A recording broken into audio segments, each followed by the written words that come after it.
여러분은 어떤 분위기를 좋아하십니까? 네, 어떤 분위기? 어떤 분은 이제 활기찬 분위기, 사람들이 많은 분위기를 좋아하는 사람도 있을 거고, 어떤 사람은 조용하고 차분한 분위기를 좋아하시는 분도 있을 거고, 아니면 탁 트인 자연이 주는 그 느낌을 좋아하시는 분도 있을 거예요. 저는 카페 분위기를 굉장히 좋아합니다. 따뜻한 조명, 그 다음에 은은한 커피 향기, 원목의 테이블, 그리고 생각을 방해하지 않는 음악이 있는 이 카페를 저는 좋아해요. 그래서 저는 카페에서 편안함을 느끼고 가장 창의적인 사고를 하게 되는 것 같아요. 분위기는 많은 것을 얘기하죠. 이 분위기는 이 공간과 시간, 모임의 목적이 어디 있는가를 우리에게 말해줍니다. 6월절이 가까워지자 예수님은 제자들과 함께 성전에 올라가셨어요. 6월절은 이스라엘 백성들이 지키는 절기 중에 가장 중요한 절기죠. 이스라엘 백성이 이집트의 노예로 살아갈 때에 하나님은 모세를 보내셔서 이스라엘 백성들을 구원하기로 하십니다. 근데 완고한 파라오가 이스라엘 백성들을 순순히 보내주지 않죠. 더욱더 이스라엘 백성들을 핍박하고 탄압했어요. 그래서 하나님은 이집트에 재앙을 내리셔서 파라오와 그 이집트를 심판하시죠. 그 재앙 중에서 9번째 재앙이 바로 이집트에서 태어난 모든 첫 번째 자식들의 죽음이죠. 근데 하나님 이스라엘 백성들에게 한 가지 피할 길을 열어주시죠. 6월절에 어린 양을 잡아서 그 피를 문에 바르면 죽음이 너희를 넘어가게 될 것이다. 이렇게 말씀하시죠. 6월이라는 단어가 넘어가다라는 단어예요. 그러니까 죽음이 너희를 넘어간다는 것이죠. 하나님은 이스라엘 백성들의 죄를 대신한 그 어린 양의 죽음으로 이스라엘 백성들이 죽음을 피할 수 있도록 하십니다. 하나님은 이스라엘 백성들에게 대대로 이 날을 기념하라고 명령하셨습니다. 그러니까 6월절은 하나님이 이스라엘 백성들에게 베푸신 죽음에서 구원하신 것을 기념하는 날이었어요. 그러니까 6월절을 지키기 위해서 오늘 많은 이스라엘 백성들이 예루살렘 성전을 향해 모였습니다. 그럼 성전의 분위기는 어떨까요? 한번 예상해보죠. 우리가 하나님의 백성이잖아요. 이스라엘 백성들이. 근데 하나님의 백성임에도 하나님의 뜻대로 살지 못한 부끄러움이 있을 거예요. 그 부끄러움을 가지고 숙연한 분위기로 나와왔을 것입니다. 그리고 우리의 죄를 용서해 주시길 바라는 그 하나님의 은혜를 간절히 구하는 기도 소리가 성전에 가득했을 거예요. 그리고 이런 우리를 받아주시고 용서해 주신 하나님의 은혜에 대한 감사와 기쁨이 그 성전에 넘쳤을 것입니다. 우리는 이런 분위기를 예상해 볼 수 있어요. 근데 성전에 올라가셔서 예수님이 맞닥뜨린 성전의 분위기는 우리가 기대했던 것과 너무나 달랐습니다. 성전 주변과 앞마당은 기도 소리 대신에 가축들의 울음소리로 너무나 시끄러웠어요. 양과 소의 울음소리, 비둘기들의 퍼덕거리는 날개짓 소리로 가득했어요. 성전이 가축시장이나 동물원도 아니고 왜 이렇게 짐승이 가득했을까요? 그러니까 예루살렘에서 멀리 떨어진 곳에 사는 백성들은 이 예루살렘 성전까지 제사로 드릴 그 제물을 가져오기가 너무 힘들죠. 북쪽 지방에 사는 이스라엘 백성들이 이 남쪽에 있는 예루살렘까지 양과 소를 데리고 온다는 것은 굉장히 힘든 일이에요. 그래서 그런 사람들의 경우에는 성전에서 그 제물을 구입할 수 있도록 배려해 줬어요. 근데 그 시간이 지나면 그게 점점 변질되어 버린 거죠. 누구와 누구의 리베이트가 생긴 거예요? 결탁이 생긴 거예요? 제사장과 그 제물을 파는 장사꾼들의 리베이트가 생기게 된 거죠. 그래서 제사장들은 자신과 연결되어 있는 장사꾼들의 제물만을 받아주는 거죠. 특정 표식이 있겠죠. 그 표식이 있는 제물만 받아주는 거죠. 그럼 장사꾼은 당연히 웃돈을 얹어서 비싸게 제물을 팔았겠죠. 그럼 백성들은 어쩔 수 없이 그거 외에는 안 받아주니까 그 비싼 제물을 살 수밖에 없었던 것이죠. 그리고 성전에서 여러 물건을 구입할 수도 있고 헌금을 해야 되잖아요. 성전세도 내야 되고. 근데 그 성전에서 통용되는 돈은 아무런 돈이나 받았던 게 아니에요. 성전에서만 특별히 통용되는 돈이 따로 있었어요. 화폐가 따로 있었어요. 그럼 그것을 바꾸어주는, 환전해주는 일을 하는 사람들이 있겠죠? 근데 그 사람들이 높은 수수료를 받고 그 성전에 쓸 돈으로 바꿔주었던 것이죠. 이렇게 사람들의 필요와 제사장들의 그 후원 속에서 이런 상행위가 점차 번성하게 됩니다. 지금 가축들이 늘어서 있고 환전해주는 사람들의 상이 펼쳐져 있는 곳은 다른 곳이 아니라 이스라엘 백성들이 기도하는 성전 마당이었어요. 그리고 성전에는 이방인들이 못 들어가잖아요. 그 이방인들이 기도하는 뜰이 있던 곳이 바로 그곳이었어요. 근데 그곳에 지금 뭐를 채우고 있는 거예요? 온갖 가축들과 환전해준 사람들의 테이블이 그것을 점령해 버렸던 것이죠. 성전은 하나님을 향한 기도 소리 대신에 가축들의 울음소리, 호객하는 장사꾼들의 소리, 흥정하는 소리로 가득해집니다. 가축과 장사꾼들에 의해서 하나님의 은혜를 간절히 구하는 사람들은 어떻게 했어요? 성전 밖으로 밀려나 버린 상황이었어요. 예수님이 이 모든 것을 보셨습니다. 그 분위기를 감지하셨어요. 예수님이 어떻게 하십니까? 넘어가나요? 불편해지셔서 예수님이 주변에 있는 노끈들을 모아서 채찍을 만드십니다. 그래서 그 채찍을 휘두르기 시작하셨어요. 어떻게 됐을까요? 예수님은 그 채찍을 휘두르시면서 양과 소와 그것을 파는 장사꾼들을 쫓으셨습니다. 그 돈 받고 주는 자들의 돈을 땅에 엎으시고 그 테이블을 엎어버렸어요. 비둘기를 파는 사람들에게는 이것을 걷어 치우라고 말씀하셨습니다. 그리고 이렇게 말씀하시죠. 내 아버지의 집을 장사하는 집으로 만들지 말아라. 성전이 어떻게 됐을까요? 양과 소는 이리저리 날뛰고 그것을 잡기 위한 장사꾼들은 뛰어다니고 놀란 사람들의 고함 소리로 인해 성전은 난장판이 되었습니다. 여러분, 우리는 분위기를 깨는 사람들을 굉장히 싫어합니다. 상황이나 주변 사람들을 생각하지 않고 기분대로 하는 사람은 분위기를 망치죠. 깨트립니다. 우리 이런 사람들을 불편하게 생각을 해요. 근데 지금 이 성전에서 분위기 파악 못하는 분이 한 분 계세요. 누가 분위기 파악 못하고 있어요? 예수님이 분위기 파악을 못하고 있어요. 그 분위기를 깨트리고 망치고 계세요. 일상적이고 평화로웠던 성전의 평화가 예수님 때문에 깨어져 버렸습니다. 제자들은 그런 예수님의 모습을 보면서 이 시편의 말씀을 떠올립니다. 주님의 집에 쏟은 내 열정이 내 안에서 불처럼 타고 있습니다. 예수님은 왜 이런 행동들을 하신 걸까요? 왜 평화로웠던 성전의 분위기를 깨트리셨을까요? 예수님 안에 주님의 집을 향한 불타는 열정이 있었기 때문이에요. 예수님은 이 성전을 아버지의 집이라고 부르세요. 성전은 하나님의 집입니다. 모든 세상의 창조주 되신 하나님과 그의 자녀된 백성들이 만나는 곳이 바로 성전이에요. 여러분, 최초의 성전이 어디였죠? 성경에서? 에덴 동산이 최초의 성전이었어요. 하나님이 만드신 사람들은 그곳에서 하나님을 기억하고 예배하고 사랑하며 하나님의 다스림 속에서 살았어요. 그곳에서 하나님을 만나고 하나님과 사귈 수 있었어요. 그곳에는 사랑으로 균형 잡힌 완벽한 평화가 존재했습니다. 그런데 모든 게 망가졌고 상황은 점점 최악으로 치달았어요. 인간의 죄악이 아버지의 집을 망쳤어요. 인간이 하나님을 반역하여 떠나게 만들었고, 인간이 하나님을 모르게 만들었고, 하나님 앞에 나올 수 없게 만들었어요.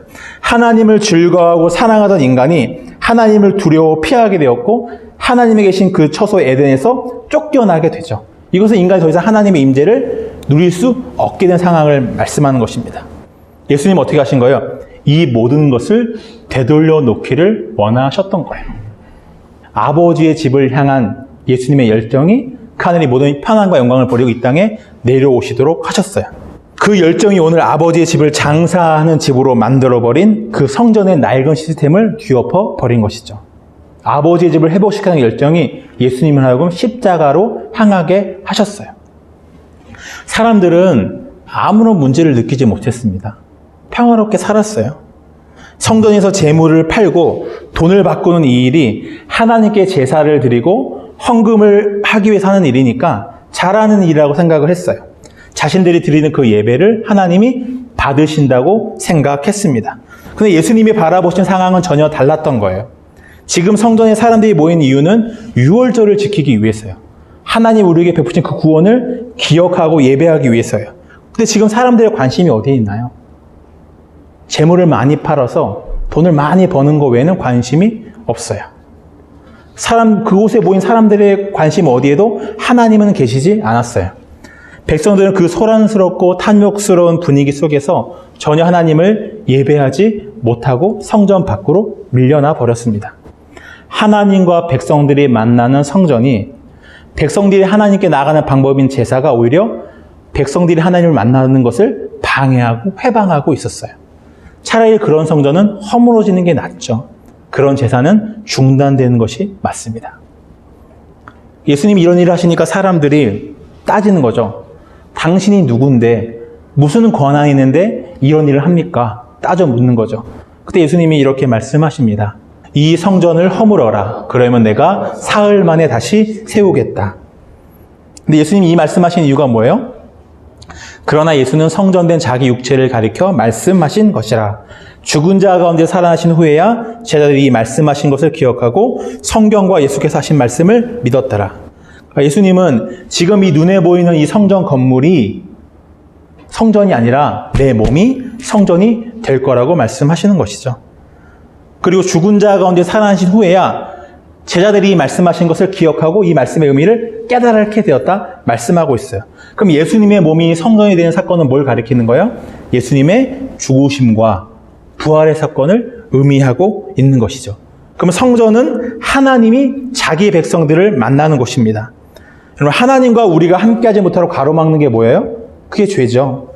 우리의 죄를 대신한 예수님의 죽으심은 우리의 죄를 해결했고 하나님께 용서받을 수 있게 하셨습니다. 사람들은 하나님을 알지 못했고 하나님과 함께하지 못했어요. 살아있죠. 살아있는데 어떤 삶을 살았어요? 하나님이 없는 삶을 살았어요. 근데 예수님은 죽음을 이기시고 부활하셨습니다. 예수님의 부활로 이제 우리에게 새로운 생명이 주어졌죠. 하나님과 함께하는 삶을 우리에게 선물로 주셨습니다. 하나님을 믿으며 사랑하며 하나님과 함께하는 삶을 살게 하셨어요. 예수님을 믿는 자 안에는 하나님이 거하시게 되었습니다. 이 고린도전서 말씀 한번 읽어보겠습니다. 여러분의 몸은 여러분 안에 계신 성령의 성전이라는 것을 알지 못합니까? 여러분은 성령을 하나님으로부터 받아서 모시고 있습니다. 예수님을 믿는 사람이 곧 바로 하나님이 계시는 성전입니다. 여러분 예수님 믿으시나요? 그러면 저와 여러분이 바로 하나님의 성전인 것이죠. 근데 우리는 내가 하나님의 성전이라는 것을 잘 잊어버리고 삶 속에서 무시하며 살아갑니다. 우리는 하나님의 성전이잖아요. 우리의 마음과 우리의 시간들을 무엇이 채우고 있나요? 다른 많은 것들이 채우고 있지는 않을까요? 그러니까 우리 안에 욕심이, 다른 즐거움들이 이미 우리 마음을 채우고 있어서 하나님의 은혜를 구하는 간절한 마음, 하나님 향한 기도, 하나님의 구원으로 인한 감사와 기쁨이 우리 마음에 자리 잡을 공간이 부족하죠. 예수님의 열정은 어디를 향해 불타고 계셨나요? 아버지의 집을 향해 불타고 계셨어요. 예수를 믿는 저와 여러분이 바로 하나님의 집입니다. 그럼 그 아버지의 집을 향한 예수님의 열정은 지금 어디를 향하실까요? 저와 여러분을 향하고 계신 것이죠. 예수님은 더러워진 성전을 보시면서 넘어가지 않으셨어요. 가만두고 보지 않으셨어요. 예수님은 우리를 가만두지 않으세요. 우리가 하나님의 성전이기에 우리를 반드시 깨끗하게 하십니다.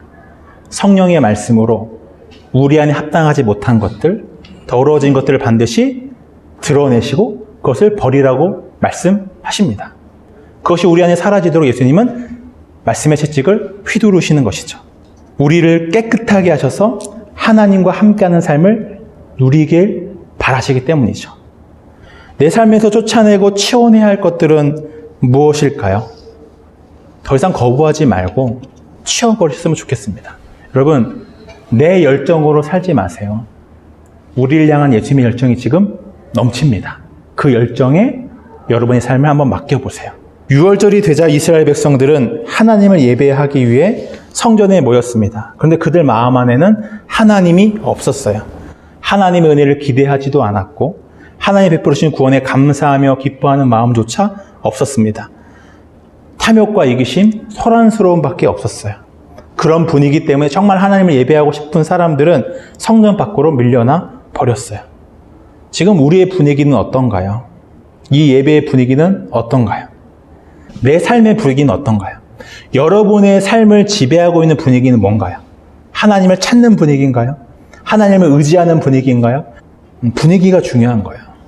오늘 이 드린 예배보다 내 삶을 지배하는 분위기가 나를 바로 결정하는 것이죠. 우리가 걸어가다가 걸리죠. 걸려서 넘어지려고 할 때 우리 몸은 어떤 반응을 보입니까? 내가 의식하기도 전에 우리 몸은 반응하죠. 허우적거리죠. 넘어지지 않으려고, 살려고, 균형 잡으려고 몸은, 팔은 허우적거립니다. 그리고 반대편 발은 빨리 땅을 내디디려고 앞으로 탁 나가게 되는 거죠. 뭐예요? 본능적으로 균형을 맞추려고 하는 거죠.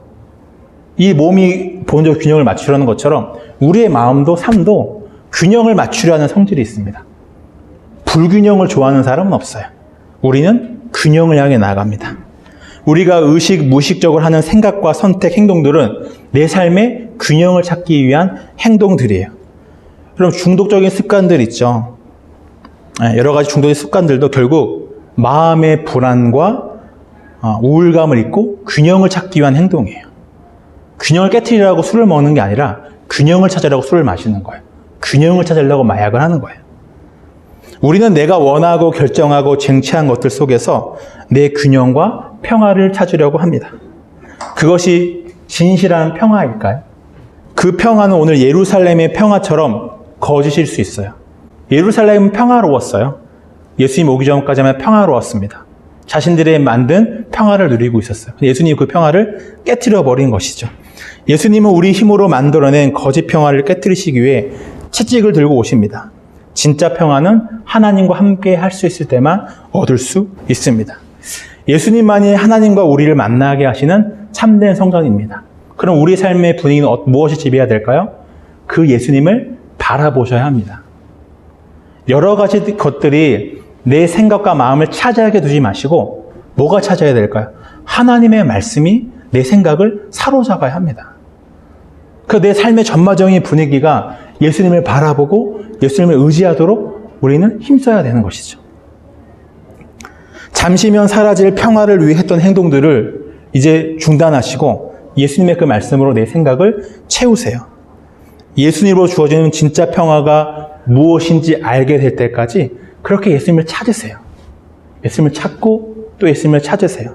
여러분, 지금 내 삶의 분위기가 하나님이 원하시지 않는 것 같다 하면 그 분위기를 유지하지 마시고 깨트리세요. 그것이 내 삶에 안전을 주지 않습니다. 이 분위기가 하나님이 원하시는 분위기가 아니다. 그럼 하나님의 말씀에 따라 그 분위기를 깨트리시고 하나님이 나에게 이루시는 그 분위기를 이루어 가시는 우리 삶이 되기를 축복합니다.